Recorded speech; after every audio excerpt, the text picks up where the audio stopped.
Here we go. It is the Sports Huddle, and it is presented to you by MGM National Harbor. It's time to change the game at BetMGM Sports.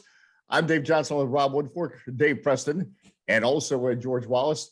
I'm wearing a Washington Wizards hat today. It is not jingoism. It is game day. I worked at 3 o'clock this morning. You do not want to see what my hair looks like at this point, but we invite you to come to a Wizards game anytime you want. I'll give you this hat because I've got plenty of hats, and that's the bottom line with that. Can they see your hair, though, if they come to Wizards games? Can we see your hair if they come to Wizards games?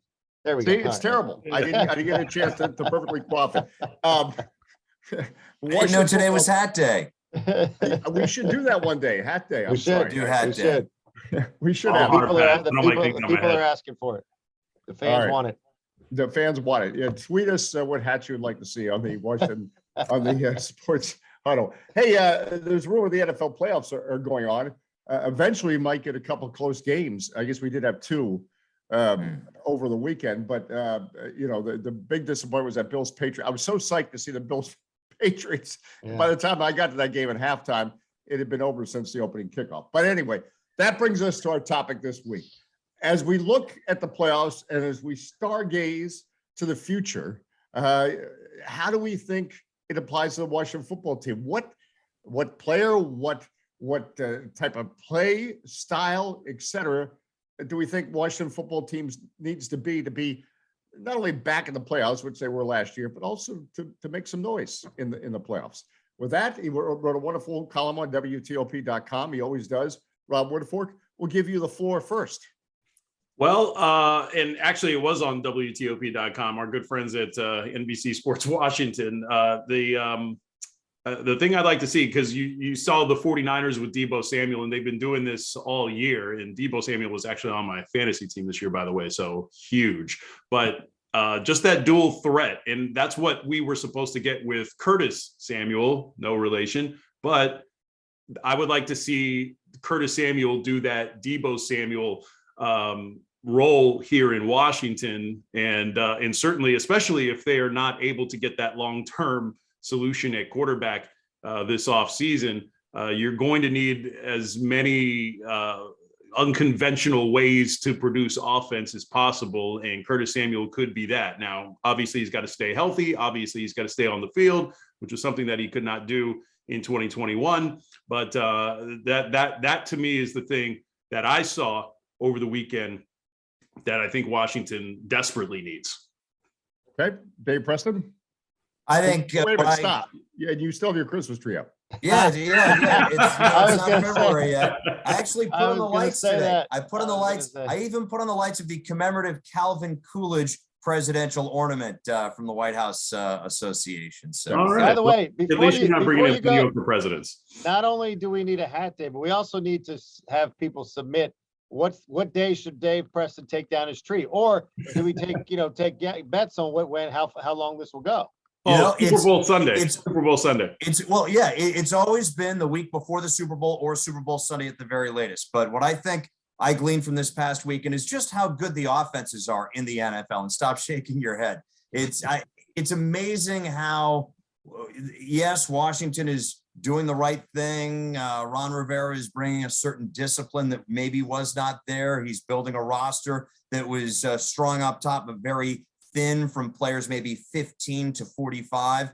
But you look at the offenses and the quarterbacks, especially, with the exception of Jalen Hurts, there was a franchise quarterback with every playoff team this past weekend. And in an offensive league like the NFL of 2021, now 2022, you need to be able to put points on the board. Even if you're only scoring, 23 points like San Francisco, you still need to be able to have a guy like Jimmy Garoppolo who can make plays. You also need to have weapons. And with the exception of Terry McLaurin, they don't have any weapons at this point. Antonio Gibson has shown flashes. J.D. McKissick has shown a little bit here and there as well, but they need legitimate threats for a legitimate franchise quarterback to throw to. Otherwise, they're just going to be the little engine that could next season that maybe goes 9-8 or 9-6-2 and loses on a tiebreaker and finds themselves getting bounced the first week into the NFL playoffs.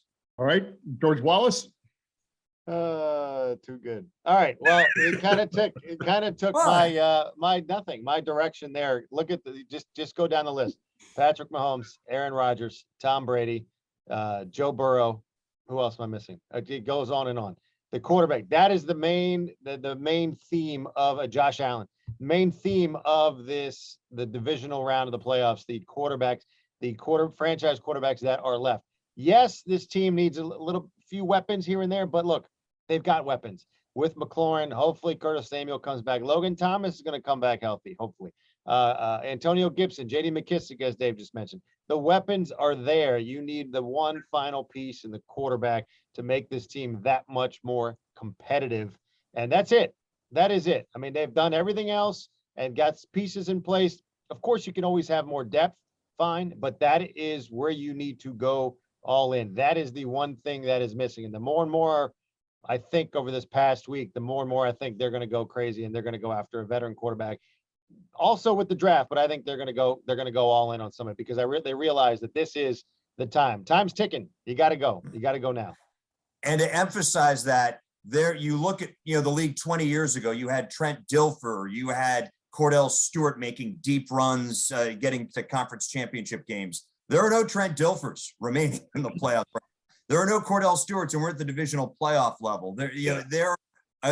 You need a guy who can be awesome at quarterback instead of a guy who just won't be bad. Yeah, that's a bygone era. That I think Brad Johnson winning the Super Bowl with the Buccaneers was the last time you saw a guy who was just kind of a guy at quarterback who could win a Super Bowl. That ended a long time ago. But Tannehill, that's the other one I forgot. Tannehill. Sorry, go ahead. I don't know if he's a franchise. Why can't we get guys like Brad Johnson? I'm just trying to say the other quarterbacks that are still in the draft. I'm still in the playoffs. Right. Speaking of the draft, so Mel Kiper Jr. did his first mock draft, which, I mean, when the Super Bowl hasn't even happened yet, I don't know why you're doing a mock draft, but they did a mock draft and they got Malik Willis as the first quarterback off the board, going to Washington at number 11. How do we feel about that? Well, we do know that forget about how we feel about that real fast, but Roseman did say that Jalen Hurts is the starting quarterback for the Eagles. They have 3 first-round picks. So you're not going to go on a quarterback there. So that eliminates the team. Go ahead. All right. And before we go on, let me just throw out, and because I know the quarterback is the need. Ron Rivera has said that in terms of the most important position, or he used words to that effect. But I also think one of the takeaways, along with quarterbacks from playoff weekend, is the importance of takeaways on defense. And I think it's important for the Washington football team to have a defense that is better than it was this year on forcing turnovers. Ranked 21st in the NFL in forcing turnovers at 1.1 a game. Last year, it was 1.4 takeaways per game. I know that seems very small, but if you look at who's in the playoffs, for the most part, it's when you're up around 1.3 to 1.9 and that type of thing, forcing turnovers a game. So I know it's playing around with stats, but I think it also amplifies the importance that you might not get that quarterback of your dreams. So your defense is going to have to help you score some points. And, oh, by the way,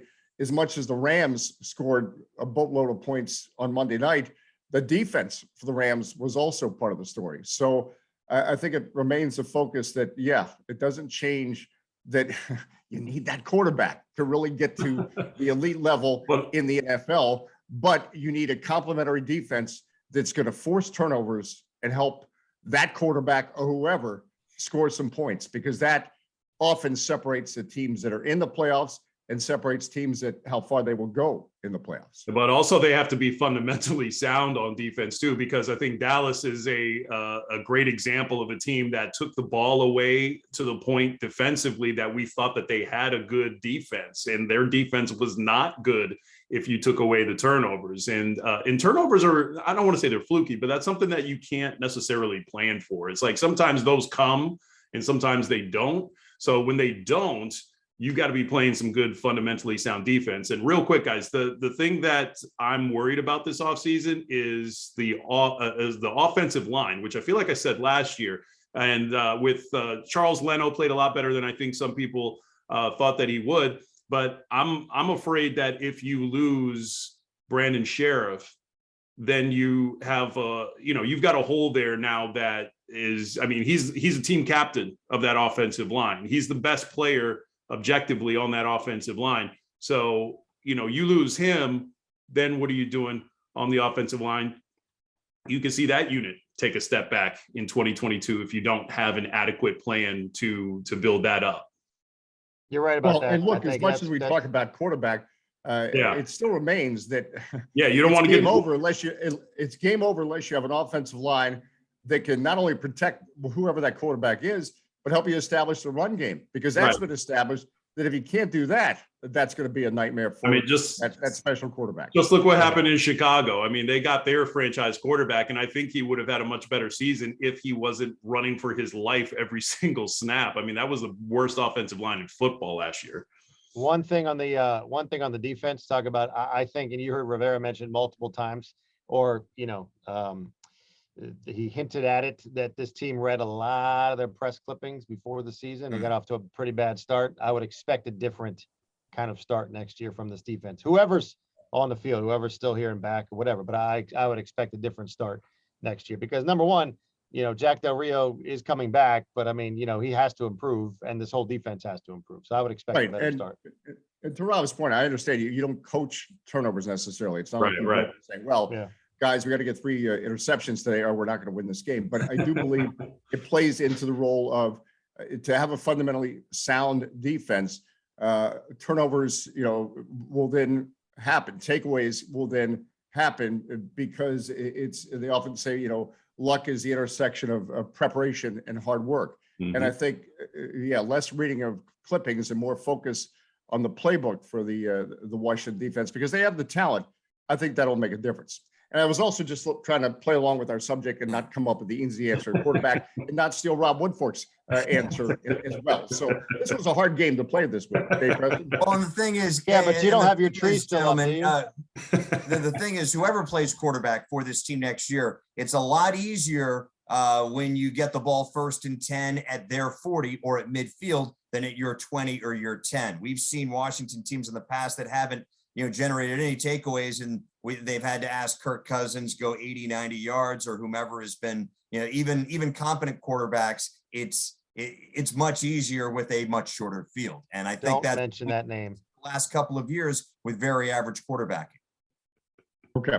All right, let's go around and just throw out whatever subject happens to be on your mind. I'll start with the Washington Wizards, not only because I have the hat, but I think it bears in mind now that finally here we are past mid-January and the Wizards are finally fully healthy. It only took essentially 3 months of the season to finally get there with Thomas Bryant back, Rui Hachimura back, and knock wood, everybody is out of health and safety protocols, with the exception, ironically enough, of the head coach right now as we have this taping. Their win over the Philadelphia 76ers, I think, is a blueprint for how this team can succeed going forward. They played with 9-player rotation, and that means on certain nights, players that you say, well, the Wizards could use that player, are not going to be in the game.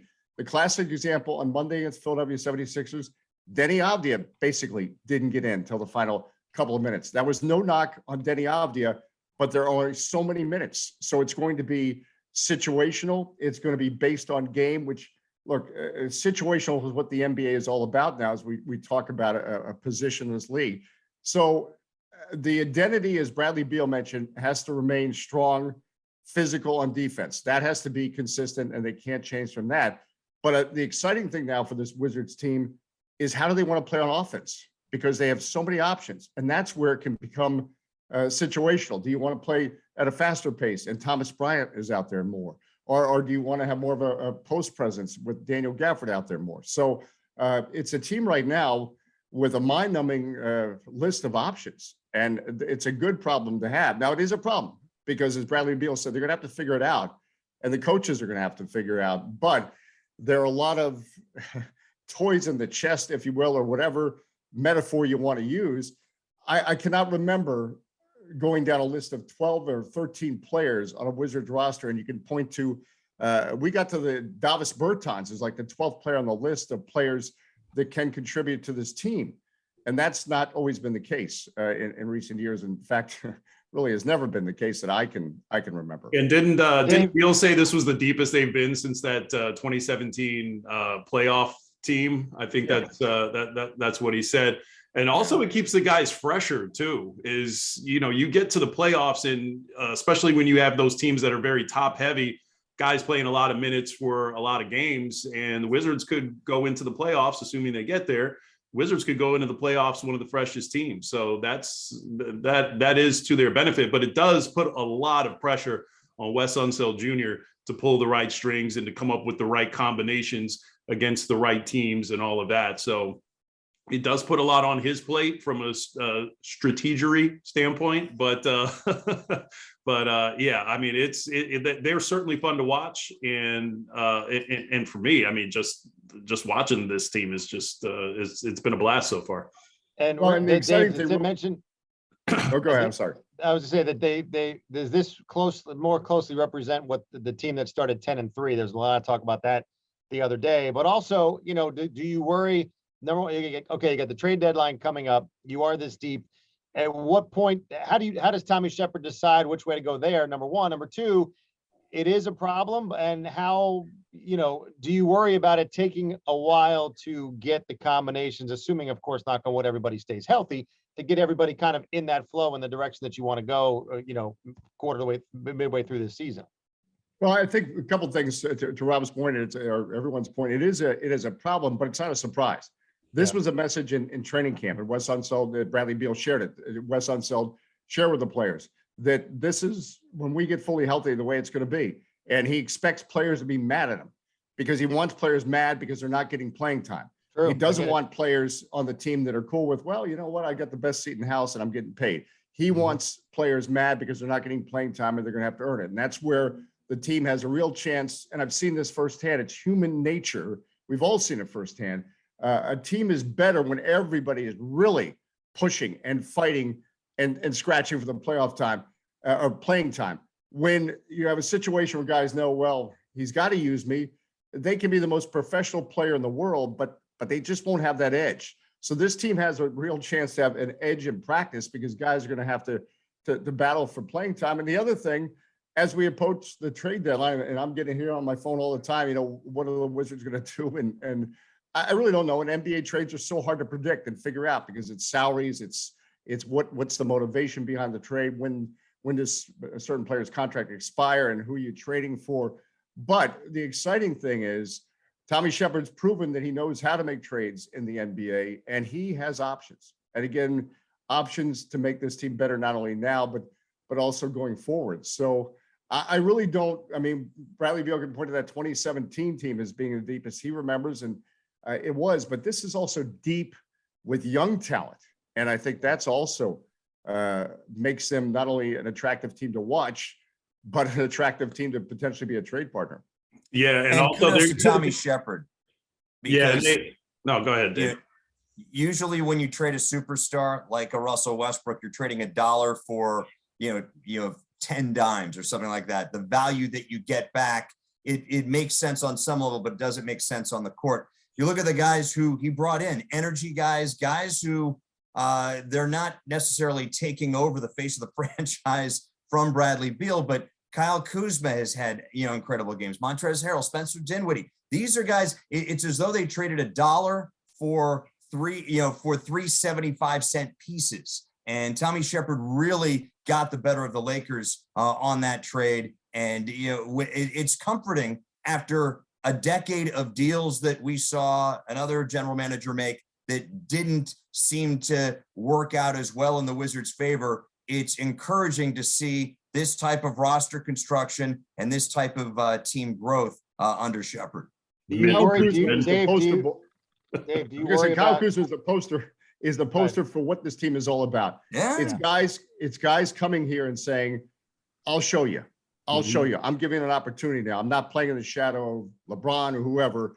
I'll show you what I can do. And when you have a collection of guys like that, it can also take you places. George? And if as the season gets to the second half, and Dave, you would know better, obviously, schedule-wise, obviously probably not as many practice days, right? So they kind of figure this out on the court as they go along. That could be a good and a bad thing, I would think. Like Rob was mentioning, talk about keeping guys fresh. You have a lot of guys when the schedule backs up like it does towards the end of the year, you get more guys in, and you do have a second starting five, or however you want to look at it, on the court, and they just try and figure things out as they go. I would think that could work as a positive for you as well. Well, to get back to mindset, this would be my last contribution on this topic. But after the game Monday, Wizards and Sixers, a victory. Davis Bertans is on the court shooting for an hour. He didn't play. He could have gone home. He could have called it a day. That creates the mindset that, okay, I'm going to have to fight there in playing time, and I'm going to put in that extra work. Any other hot topics bubbling around? I'm going to chime in on the winter of our discontent on the college basketball scene. I produce the Beltway basketball beat, and it's been a tough go the last couple of weeks. Maryland is at 500 now after Tuesday's loss to Michigan. They've been blown out in games where they haven't lost close ones. A double overtime triumph over Northwestern, their only conference win thus far. They could easily be 5-15 when the Big Ten season ends. Georgetown has lost by 28 to Marquette. They lost by double digits to St. John's this past Sunday. They played Villanova Saturday. That could get ugly. The Hoyas could be 5-15 in the Big East. George Washington. Mason finally, after not being able to play a game due to COVID, they finally get on the floor. They lost to GW. They're under 500. I think even Howard, who played very well against Notre Dame, almost took the Irish to overtime in the MLK Classic this past Monday. They're 6-8, and they play their next 4 games in the MEAC on the road. So even though I think Howard could be the best team inside the Beltway, as far as you're looking for chances to make the NCAA tournament because of the way I've seen them play in November and December, but they have a rough sledding ahead of them. The closest local team that I think, and we use local with a wide net, Navy is playing well in Annapolis. Towson and Loyola are also playing well in their respective leagues, but this could be a very silent selection Sunday.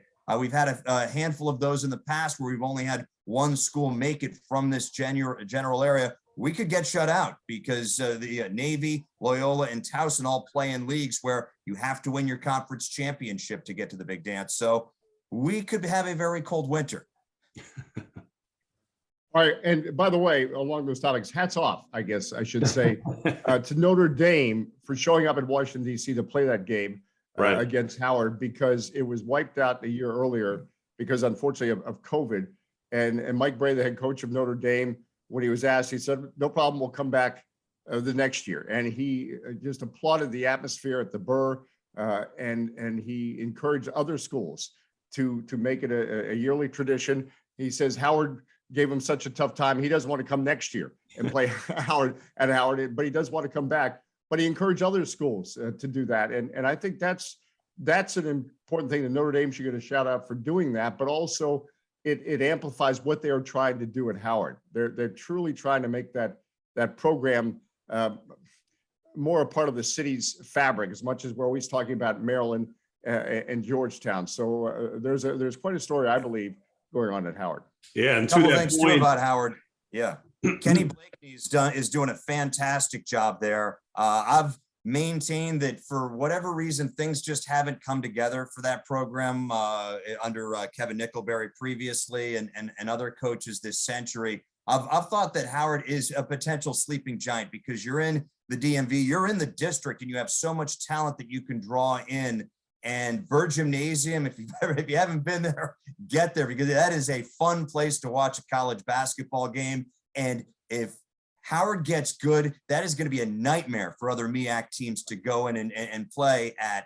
And I think that I had a chance to speak with Kenny Blakeney, the head coach, at length in the preseason, and I've talked to him a couple times since. I think that program's on the right track. I don't know if it necessarily happens this year, but I see Howard making the tournament sooner rather than later.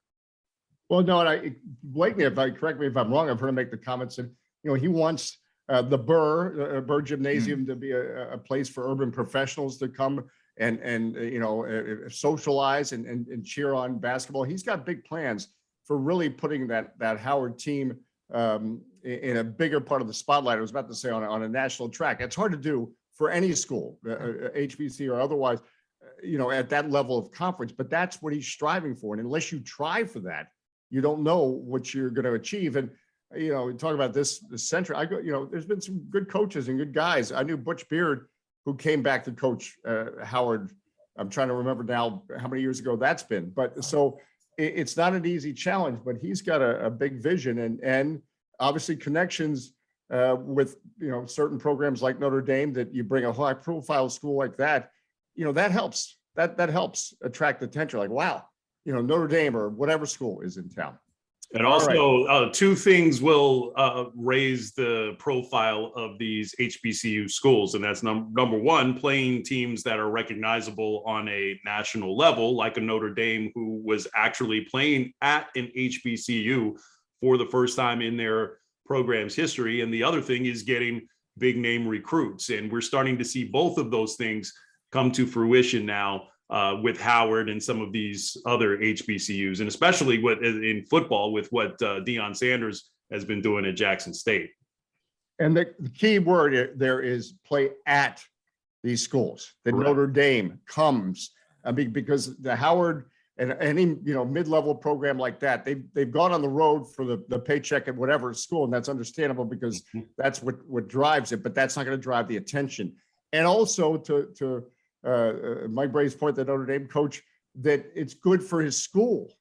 It's a great learning situation for his players, and it's a great amplification for the entire university in terms of you're looking at where they're playing and what the history of Howard is all about, and that's as we're living in a world where diversity and understanding and inclusion is so important. Actually, doing something to help foster that, I believe, helps that. And it's when you come to their place, you really foster that education, if you will. All right, this was interesting topics this week on the DC Sports Huddle. And as always, it's amazing how week in and week out, we figure out how the Washington football team goes 14-3, and nobody takes our suggestions. But we hope you come back next week because we'll have some other theories. As always, the DC Sports Huddle is sponsored by MGM National Harbor. It's time to change the game at BetMGM Sports. George Wallace is probably getting his TV here ready, so obviously we don't see him on the screen. Dave Preston, Rob Woodfork, I'm Dave Johnson. Somewhere I lost my hat, but my mind, but thanks for the time. Break.